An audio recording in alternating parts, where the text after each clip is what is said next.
ಇವತ್ತು ಕಾರುಣ್ಯ ಆಶ್ರಮದಲ್ಲಿ Sunrise group of ಇನ್ಸ್ಟಿಟ್ಯೂಷನ್ನ ವಿದ್ಯಾರ್ಥಿಗಳು ಪ್ರತಿ ವರ್ಷದಂತೆ ವಿಶ್ವ ಹಿರಿಯ ನಾಗರಿಕರ ದಿನಾಚರಣೆ ಆಚರಿಸಲು ಇಲ್ಲಿ ಸೇರಿದ್ದೇವೆ. ಈ ಕಾರ್ಯಕ್ರಮದಲ್ಲಿ ಉಪಸ್ಥಿತರಿರುವಂತಹ ಈ ಕಾರುಣ್ಯ ಆಶ್ರಮದ ಅಮ್ಮನವರೇ, ವೇದಿಕೆಯ ಮೇಲಿರುವ ಎಲ್ಲ ನನ್ನ ಕಾಲೇಜಿನ ಮುಖ್ಯಸ್ಥರೇ, ಸಹ ಉಪನ್ಯಾಸಕರುಗಳೇ, ಚನ್ನಬಸಯ್ಯ ತಾತನವರೇ, ಆಗಲೇ ಸವಿಸ್ತಾರವಾಗಿ ತಾತನವರು ಮಾತಾಡಿದ್ದಾರೆ. ಈ ಸನ್ರೈಸ್ ಮತ್ತು ಕಾರುಣ್ಯ ಆಶ್ರಮ ಬೇರೆ ಬೇರೆ ಏನಲ್ಲ ಅಂತಂತೇಳಿ ಇವತ್ತು ನಾವು ವರಮಹಾಲಕ್ಷ್ಮಿ ಹಬ್ಬವನ್ನು ಸಹ ಆಚರಣೆ ಮಾಡ್ತಾ ಇದ್ದೀವಿ. ಅದರ ಶುಭಾಶಯವನ್ನ ಕೋರ್ತಾ ಇದ್ದೇನೆ. ಅದೇ ರೀತಿಯಾಗಿ ವಿಶ್ವ ಹಿರಿಯ ನಾಗರಿಕರ ದಿನಾಚರಣೆಯನ್ನ ಮಾಡ್ತಾ ಇದ್ದೀವಿ. ಸೊ ಈ ದಿನದ ವಿಶೇಷತೆ ಏನು ಅಂತಂದ್ರೆ, ನಮಗಾಗಿ ನಮ್ಮ ಹಿರಿಯ ಜೀವಿಗಳು ಮಾಡಿದಂಥ ಸಾಧನೆ ಕೊಡುಗೆಗಳನ್ನು ಸ್ಮರಿಸ್ಕೊಳ್ಳೋದು, ಅದ್ರ ಜೊತೆಗೆ ಅವರಿಗೆ ಬೇಕಾದಂತಹ ಸೇವೆಯನ್ನ ಮಾಡಬೇಕಾದಂತ ನಾವು ಎಲ್ಲಿ ತಪ್ಪುತ್ತಿದ್ದೇವೆ ಅನ್ನೋ ವಿಷಯವನ್ನ ಈ ಸಮಾಜಕ್ಕೆ ಅರಿವು ಮೂಡಿಸುವ ಕಾರ್ಯಕ್ರಮ ಆಗಿದೆ. ಸೊ ಇವತ್ತು ಇಷ್ಟೊಂದು ಜನ ಇಲ್ಲಿ ಬಂದು ನೆಲೆಸಿದ್ದಾರೆ. ಅವರಿಗೆ ಈ ಕಾರುಣ್ಯ ಆಶ್ರಮ ನೆಲೆಯನ್ನು ನೀಡಿದೆ.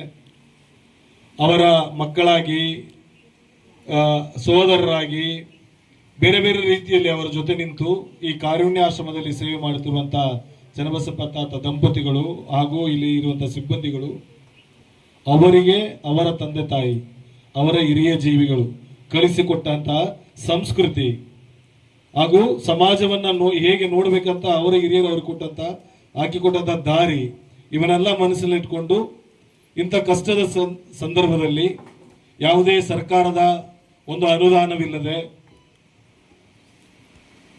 ತಾವೇ ಸ್ವತಃ ಸಂಪನ್ಮೂಲಗಳನ್ನು ಕ್ರೋಢೀಕರಿಸಿಕೊಂಡು ಇಷ್ಟು ಜನರಿಗೆ ಇಲ್ಲಿ ಅವರು ಒಂದು ಈ ಪುಣ್ಯಾಶ್ರಮದಲ್ಲಿ, ಈ ನಮ್ಮ ಕಾರುಣ್ಯ ಆಶ್ರಮದಲ್ಲಿ ಅವರು ನೆಲೆಯನ್ನು ಕೊಟ್ಟಿದ್ದಾರೆ. ಅವರಿಗೆ ಬಟ್ಟೆ, ಊಟ ಅದೆಲ್ಲ ಬಿಟ್ಟು ಹೆಚ್ಚಿನದಾಗಿ ಪ್ರೀತಿಯನ್ನ ಹಂಚುತ್ತಾ ಇದ್ದಾರೆ. ಇವತ್ತು ವಿದ್ಯಾರ್ಥಿಗಳಾದ ನೀವು ನಾವೆಲ್ಲರೂ ಇಲ್ಲಿ ಸೇರಿದಾಗ ಇಲ್ಲಿಂದ ಕಲ್ತ್ಕೊಂಡು ಹೋಗಬೇಕಾದಂಥ ವಿಷಯ ಅಷ್ಟೇ. ನಮಗೆ ಒಬ್ಬರಿಗೆ ಸಹಾಯ ಮಾಡಲಿಕ್ಕೆ ದುಡ್ಡು, ಆಸ್ತಿ, ಅಂತಸ್ತು ಬೇಕಂತ ಏನಿಲ್ಲ. ಕೆಳಗೆ ಬಿದ್ದವ್ರನ್ನ ಎಬ್ಬಿಸುವ ಒಂದು ಮನಸ್ಸು, ಬಾಯಾರಿದವರಿಗೆ ಒಂದು ಲೋಟ ನೀರು ಕೊಡುವಂತ ಮನಸ್ಸು, ನಮ್ಮಲ್ಲಿರುವಂತಹ ತುತ್ತಿನಲ್ಲಿ ಒಂದು ತುತ್ತನ್ನ ಹಂಚಿ ತಿನ್ನುವಂತ ಮನಸ್ಸು, ಇಂಥ ಮನಸ್ಸುಗಳು ಇವತ್ತು ನಮಗೆ ಬೇಕಾಗಿದೆ. ಇವತ್ತು ಶೋಕಿ ಪ್ರಚಾರಕ್ಕಾಗಿ ಅನೇಕ ಜನರು ಅನೇಕ ಸಹಾಯಗಳನ್ನ ಮಾಡ್ತಿದೀವಿ ಅಂತ ತೋರಿಸ್ತಾ ಇರ್ತಾರೆ. ಅದು ಶೋಕಿಗಾಗಿ ಮಾಡೋದಲ್ಲ. ಕಣ್ಣಿಗೆ ಕಾಣದೆ, ಬಲಗೈ ಕೊಡುವುದು ಎಡಗೈಗೆ ಗೊತ್ತಾಗಲಾರದೆ ಅನೇಕ ಜನ ಸೇವೆಯನ್ನ ಮಾಡ್ತಾ ಇದ್ದಾರೆ. ಉದಾಹರಣೆಗೆ ನಾವು ಇಲ್ಲಿ ಕಾರುಣ್ಯ ಆಶ್ರಮನೇ ತೆಗೆದುಕೋಬಹುದು. ಇಲ್ಲಿಗೆ ಯಾವುದೇ ಒಂದು ಸರ್ಕಾರದ ಒಂದು ಏನಪ್ಪ ಅನುದಾನ ಇಲ್ಲ, ಸಹಾಯವಿಲ್ಲ.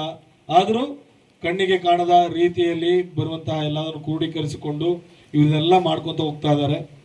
ಸೊ ಇದರಿಂದ ತಾತನವರು ಹೇಳ್ದಂಗೆ ನಾವು ಸಂಸ್ಕೃತಿಯನ್ನು ಕಲಿಬೇಕು. ನಮ್ಮ ದೇಶದ ಸಂಸ್ಕೃತಿ ಏನಿದೆ ಅಂದ್ರೆ, ಹಿರಿಯರನ್ನ ಗೌರವಿಸುವುದು ನಮ್ಮ ಸಂಸ್ಕೃತಿ, ಅವರ ಸೇವೆ ಮಾಡುವುದು ನಮ್ಮ ಕರ್ತವ್ಯ. ಇವತ್ತು ನಾವು ಟೇಕ್ ಹೋಮ್ ಮೆಸೇಜ್ ಏನಿದೆ ಅಂತಂದ್ರೆ, ನಮ್ಮ ಹಿರಿಯರನ್ನ ನಾವು ಗೌರವಿಸಕ್ಕೆ ಕಲಿಬೇಕು. ಗುರು ಹಿರಿಯರ ಸಲಹೆಗಳನ್ನ ಪಡೆದುಕೊಳ್ಳಕ್ಕೆ ಸಿದ್ಧರಿರಬೇಕು. ಇವತ್ತಿನ ಕಾಲ ನಮ್ಮ ಸಂಪೂರ್ಣ ಜೀವನ ಮೊಬೈಲ್ ಜೊತೆನೆ ಕಳೆದು ಹೋಗ್ತಾ ಇದೆ. ನಾವು ಮನೆಗೆ ಹೋದ ತಕ್ಷಣ ನಮ್ಮ ಅಜ್ಜ ಅಜ್ಜಿ ಜೊತೆ ಕೂತ್ಕೊಂಡು ಒಂದು 5-10 ನಿಮಿಷ ಮಾತಾಡ್ಲಿಕ್ಕೆ ನಮಗೆ ಸಮಯ ಇಲ್ಲ, ಅಥವಾ ಅವರು ಕೊಡುವಂತ ಸಲಹೆಗಳನ್ನ ಕೇಳುವಂತ ಮನಸ್ಥಿತಿ ನಮ್ಮಲ್ಲಿ ಈಗ ಕಡಿಮೆ ಆಗ್ತಾ ಇದೆ. ಇಲ್ಲಿವರೆಗೆ ಏನಾದರೂ ನಮ್ಮ ದೇಶ, ನಮ್ಮ ಕುಟುಂಬಗಳು ಇನ್ನೂ ಒಗ್ಗಟ್ಟಾಗಿ ಉಳ್ಕೊಂಡಿದ್ದೇವೆ ಅಂತಂದ್ರೆ ಅದು ಮನೆಯಲ್ಲಿ ಇರುವಂತಹ ಹಿರಿಯ ಜೀವಿಗಳು ಸರಿಯಾದ ಸಮಯದಲ್ಲಿ ಸರಿಯಾದ ಸಲಹೆಗಳನ್ನು ಕೊಡ್ತಾ ಮುನ್ನಡೆಸ್ತಾ ಹೋಗ್ತಾ ಇರೋದ್ರಿಂದನೇ ನಮ್ಮ ಭಾರತ ದೇಶದಲ್ಲಿ ಇನ್ನೂ ಕುಟುಂಬಗಳು ಗಟ್ಟಿಯಾಗಿ ಉಳಿದುಕೊಂಡಿದ್ದಾವೆ.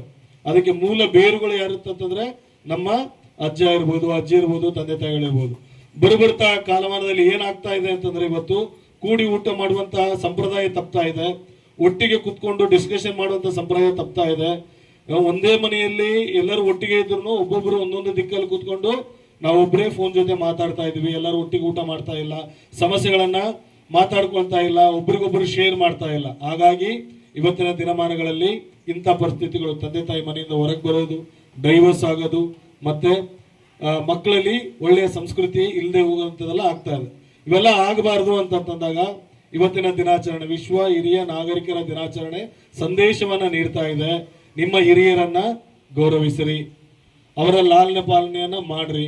ನೀವು ಸಣ್ಣವರಿದ್ದಾಗ ನಿಮ್ಮನ್ನ ಅವರು ಲಾಲನೆ ಪಾಲನೆ ಮಾಡಿ ನಿಮ್ಮನ್ನು ಪೋಷಿಸಿ ಓದಿಸಿ ಬೆಳೆಸಿ ನಿಮ್ಮನ್ನ ಎತ್ತರ ಮರವಾಗಿ ಬೆಳೆಸಿದ ಮೇಲೆ ಅದರ ಕೆಳಗೆ ಒಂದು ಸಣ್ಣ ನೆರಳನ್ನು ಸಹ ನೀವು ಕೊಡ್ಲಿಕ್ಕೆ ಸಿದ್ಧರಿಲ್ಲ ಅಂತ ಪರಿಸ್ಥಿತಿ ಇದೆ.